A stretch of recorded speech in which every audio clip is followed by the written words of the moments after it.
Bonjour chers poissons, bienvenue dans votre nouvelle vidéo pour les couples. C'est pour le mois d'avril et donc on se retrouve tout de suite pour votre tirage.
Voilà chers poissons, nous revoici donc avec votre jeu. Donc sur la partie de gauche pour moi et donc à droite pour vous, il y a les cartes qui vous concernent. Sur la partie de droite, c'est celle qui concerne votre partenaire. Et au centre, c'est celle qui concerne l'interaction entre vous deux. Donc voilà. Et donc la carte qui est tout en bas, c'est celle qui va représenter le futur. Encore une petite chose par rapport aux cartes qui sont donc sur la première ligne, c'est la disponibilité, le présent, l'aspect pratique de la vie. Et puis en dessous, on a la partie qui concerne la vie sentimentale, la vie émotionnelle, donc les sentiments, les désirs, les souhaits. Voilà, donc on commence avec votre carte, la première, qui est les sœurs, dans son sens inverse. Et tout de suite, je vais aller vers, les deux autres cartes importantes tout de suite pour moi. Donc la carte qui est au milieu, qui s'appelle les frères, vous voyez, ça fait deux couples finalement, qui sont toutes les deux à l'envers. Et la carte qui vous concerne, vous, plus particulièrement, qui est aussi à l'envers ici. Alors, ça me parle d'insatisfaction, de désillusion, comme s'il y avait un dilemme entre le cœur et la raison, finalement, entre voilà deux choses.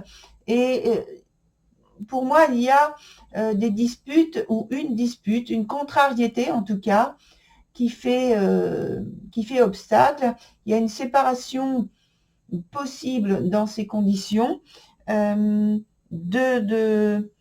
soit d'un point de vue des idées, de la vision de la vie, tout simplement, et juste dans ce domaine-là, ou alors ça va plus loin, et il y a une volonté d'aller dans cette direction. En tout cas, il y a une difficulté au point de vue de l'expression pratique, tangible, des sentiments, de la tendresse vis-à-vis de la famille, vis-à-vis de votre autre. Et ça s'exprime sous ces cartes-là principalement. Ensuite, on va du côté des cartes qui concernent votre partenaire, où il y a la carte temporelle du passé. Donc, elle est dans le sens inverse aussi, et sur laquelle, de toute façon, le passé, vous n'avez plus de possibilité d'agir dessus. Donc, cette personne, je pense qu'elle le sait bien, qu'elle en fait le constat, et je pense que, justement, en faisant le constat, il en ressort des regrets et peut-être des remords par rapport à ce que sa personne a fait. En tout cas, il y a sans doute de la rancœur. Dans l'interaction, donc on a la carte des frères renversée, et elle aussi. Et je pense que dans l'échange qu'il y a entre vous, dans l'idée d'aller vers la vérité toujours, de tendre vers la vérité, de tendre vers l'intégrité, la loyauté. Il y a un souci justement à vouloir toujours obtenir ce côté vérité. C'est pas que ça pose problème, c'est que c'est dans la puissance et l'investigation et la force que vous mettez chacun, tous les deux, donc en commun, pour obtenir quelque chose de solide, de vrai, de structurant et de stable. Ça crée en fait de la pression et ça met de la tension dans les relations entre vous. Et là, dans ces cas-là, on est loin du cœur. On est loin des affaires du cœur. Et on n'est même pas tout à fait dans l'objectivité. On est plutôt, si on veut rester en parlant de cœur, on est plutôt dans quelque chose où le cœur est en souffrance, où le cœur exprime son besoin de parler, son besoin de s'installer. Sur la suite, donc dans la partie sentimentale et émotionnelle, vous avez la carte qui s'appelle Astrid. Elle est donc dans son sens inverse et elle évoque le sentiment de détachement, peut-être de désamour ressenti, et le besoin de se fondre dans un sentiment d'épanouissement que vous n'avez pas apparemment, et que cette carte est là pour vous questionner, pour vous concentrer et vous dire qu'il faut apprendre à vous aimer vous-même pour mieux aller et vous fondre dans l'amour de l'autre. L'autre personne a la carte qui s'appelle la rêveuse, dans son sens inverse également, et je pense que cette personne ne parvient plus à voir sa situation et en tout cas à la ressentir, à la vivre avec clarté et confiance. Elle ne parvient pas à se projeter dans l'avenir, à faire des projets. Et justement, elle peut être trop concentrée sur le passé, sur les regrets, les remords et la rancœur ressentie. Or, dans la carte qui est dans l'interaction, l'énergie qui est conseillée ici et l'attitude à adopter, c'est de ensemble reconsidérer les schémas de votre vie. Alors, de votre vie, chacun personnellement et en couple. Comment vous voudriez construire pour l'avenir les schémas, comment vous pouvez les mettre en place et tout en agissant pour dissoudre le chaos, la crise qui règne autour de vous par rapport à votre relation. Par rapport à ce qu'il faut donc favoriser un retour à une organisation beaucoup plus structurée, beaucoup plus stable dans votre relation. Et je ne vous ai pas dit comment s'appelle la carte. La carte s'appelle la Norne.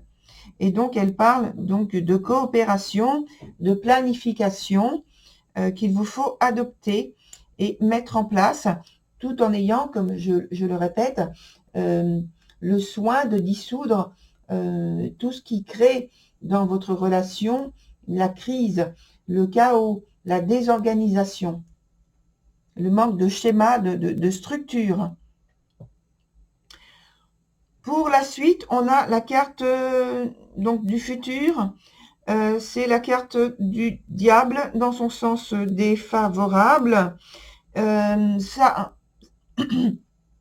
Ça revient à évoquer ce dont on a parlé juste là, sur le pilier central, qui répète finalement que il y a une attitude dont il faut se détacher, qui malheureusement pour le moment est encore là, dans ce futur, avec une tentative, une attitude jusqu'au boutiste finalement, pour obtenir quelque chose que vous souhaitez très fortement. Les motivations sont au-delà des limites en fait que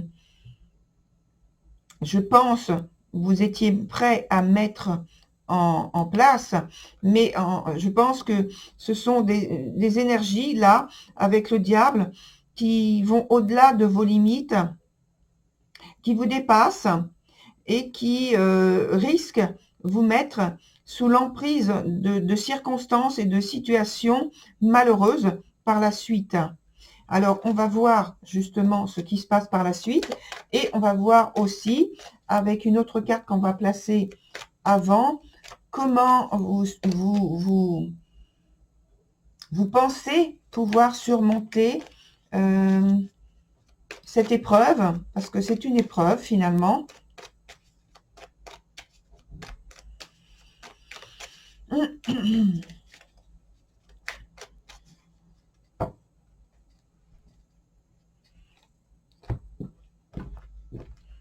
Alors, on en met une ici, ici et ici, dans un premier temps, ici,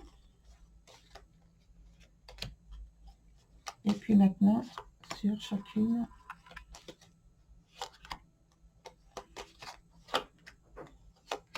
Voilà. Donc, je commence ici, où il y a la carte de la papesse. Donc, vous êtes passé par cette étape où vous vouliez, je pense, davantage de précision, davantage d'équilibre, davantage d'information. Alors, pas de l'information de l'ordre d'une actualité, mais des informations sur une position, sur des décisions, sur des choix qui étaient importants pour vous, pour la relation, pour faire évoluer la relation sur quelque chose de nouveau et de positif. Or, là, vous êtes passé par cette étape donc du diable, justement, dont j'ai parlé tout à l'heure, qui s'est je pense qu'il s'est peut-être imposé à vous parce que c'était plus naturel pour vous de passer par cette énergie-là.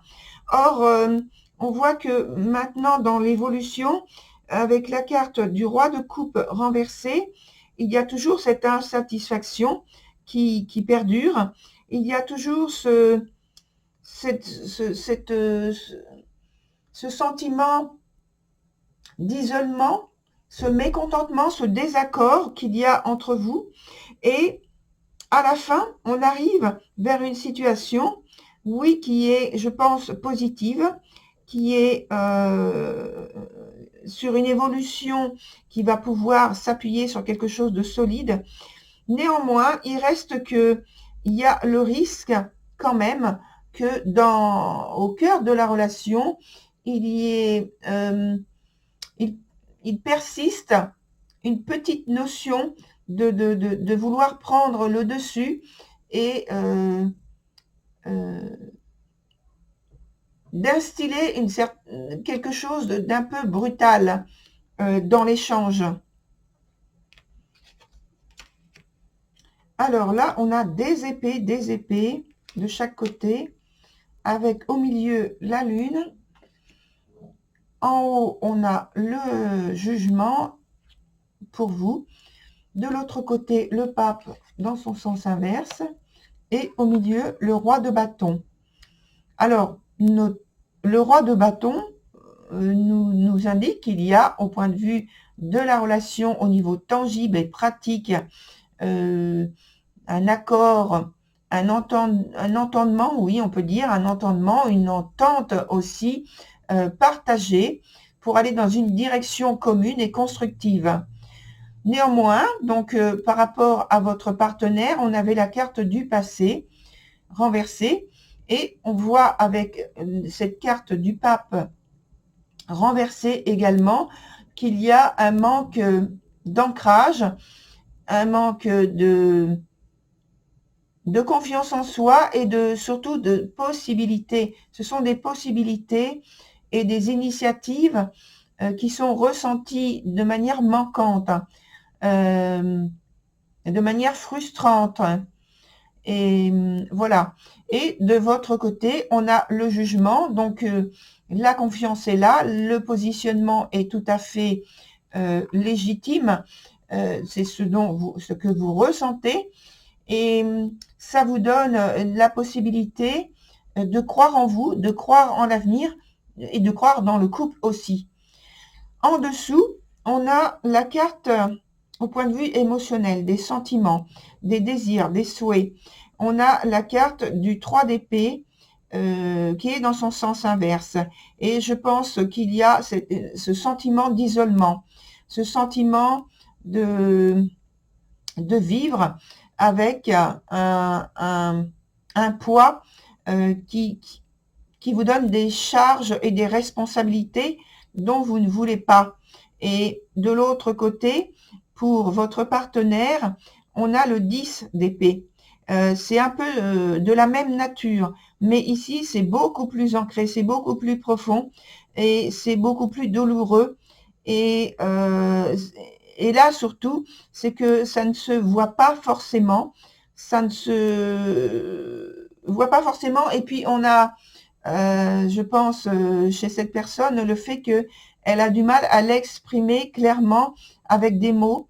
C'est surtout avec la transparence que vous pouvez peut-être vous en déceler. Peut-être, je dis, parce que vous aussi, vous êtes dans une situation complexe et dans l'interaction également. Mais peut-être que par moment, vous arriverez à déceler une attitude, un comportement qui marque, qui exprime une souffrance, quelque chose de douloureux chez cette personne.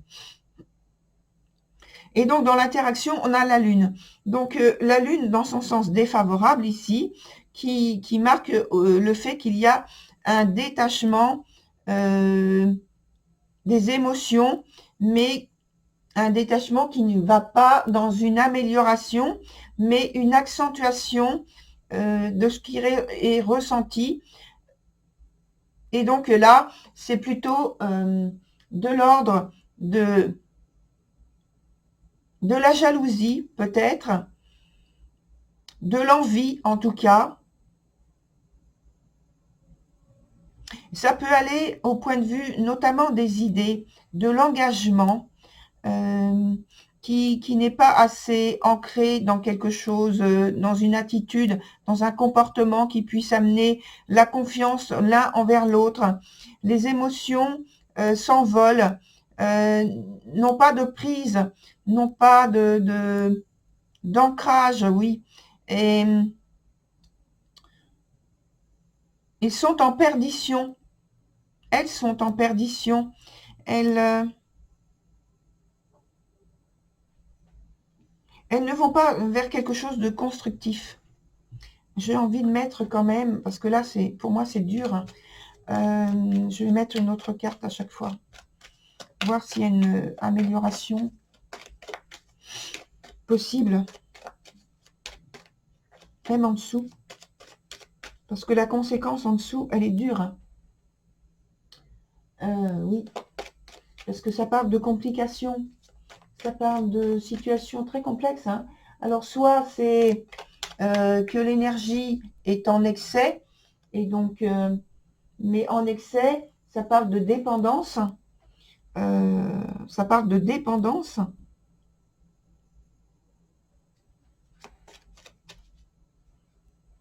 On va pas ici vers quelque chose où on se sent libre, on se sent bien et on est naturellement tourné vers vers l'attitude et le comportement pour exprimer l'amour, l'affection, la tendresse que l'on a pour l'autre, soit par les mots, soit par les gestes.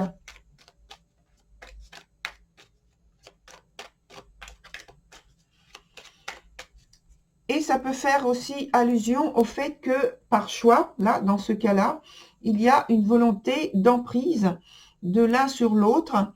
Et malheureusement, ça entraîne vers le bas la relation. C'est-à-dire qu'elle ne va pas pouvoir créer déjà, simplement ce mot-là, créer un socle déjà fertile. On va vers une stérilité, une froideur, une stérilité de la relation. Donc voilà, il est important donc que je mette une autre carte dessus pour voir quelle évolution il y a de possible.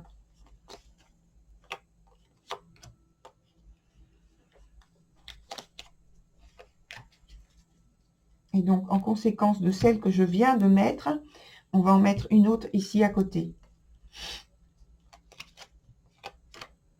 Voilà. Donc, entre vous et chacun de vous, voilà. Donc, pour vous, on a la carte du 2 de denier.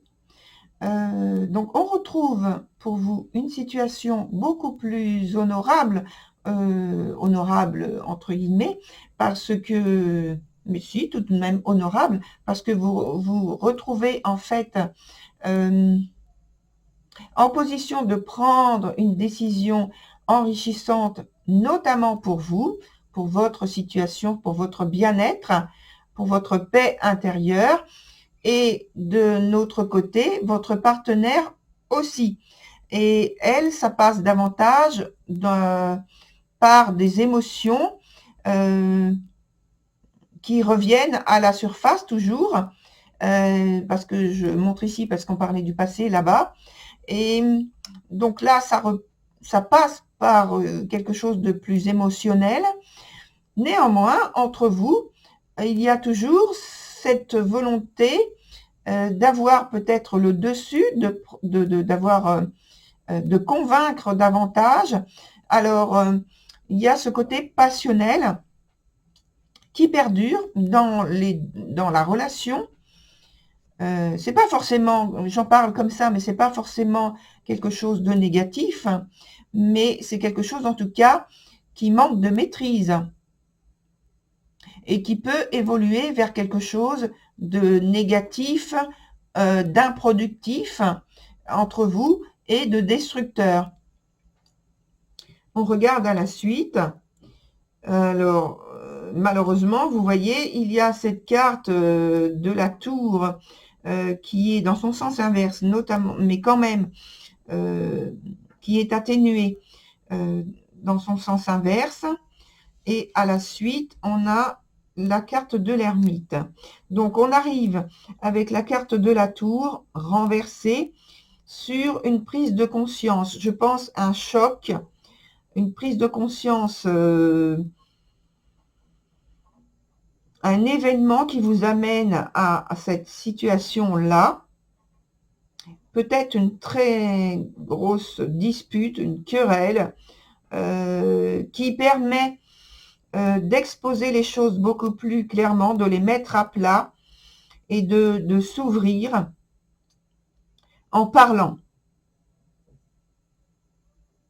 Ce qui, après, nous amène à la carte de l'ermite, où il y a de nouveau ce calme, ce repli sur soi, cette possibilité de retourner sur une analyse personnelle. Excusez-moi pour le bruit, c'est le voisinage.